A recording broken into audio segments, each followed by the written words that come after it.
Welcome to a rainy Bangkok. I'm Cal, and this is our weekly Thailand news update. Over the weekend, Thailand made international headlines for all the wrong reasons. News outlets around the world warned travelers about harsh new drinking fines after new rules took effect on November 8th, supposedly allowing police to issue 10,000 baht penalties for drinking alcohol during restricted hours. And those restricted hours were broad: 2 p.m. to 5 p.m. and midnight to 11 a.m. Hotels, airports, and licensed entertainment venues were excluded. But that left key tourism areas in murky territory. Restaurant owners, tour operators, and travelers flooded social media with confusion, while the government scrambled to clarify what the law even meant. And despite the new rules coming into effect on Saturday, the weekend passed without any early closures or reports of fines. And by Monday, committees were already being formed to address the completely unnecessary debacle.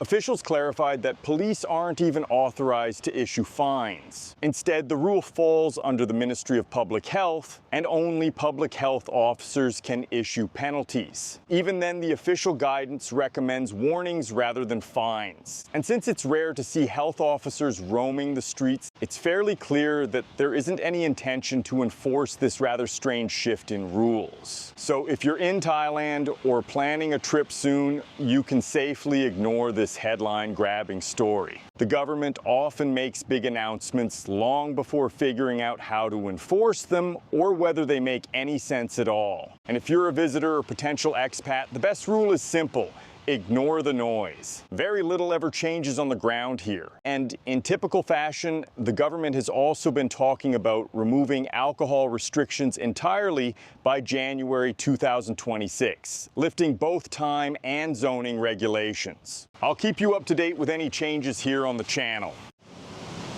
And there was another significant reversal this week after Thailand suspended its ceasefire agreement with Cambodia. This followed a landmine explosion which injured 4 soldiers.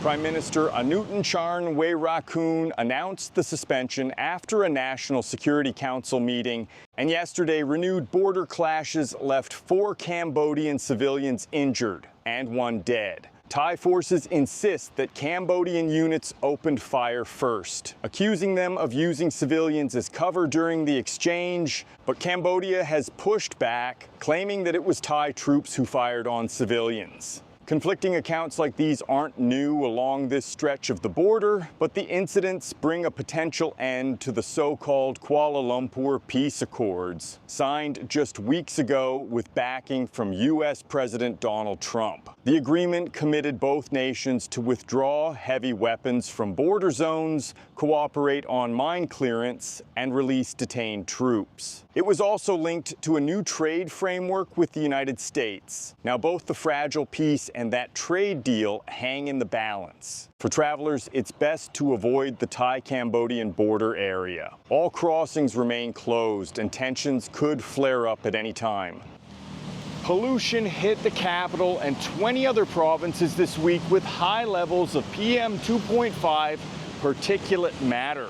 The toxic haze has become an annual problem in Thailand, especially from late January through to April, when widespread crop burning fills the air with smoke. But even November and December can have hazardous days, and PM 2.5 pollution levels will remain elevated throughout the week. Avoid strenuous outdoor activity, particularly if you have any respiratory or cardiovascular conditions. Before you travel, download the IQ Air app to monitor air quality levels during your trip and plan your itinerary to avoid the pollution. It's best to avoid travel in the north from January through April due to the crop burning, while the south typically has clean air year-round.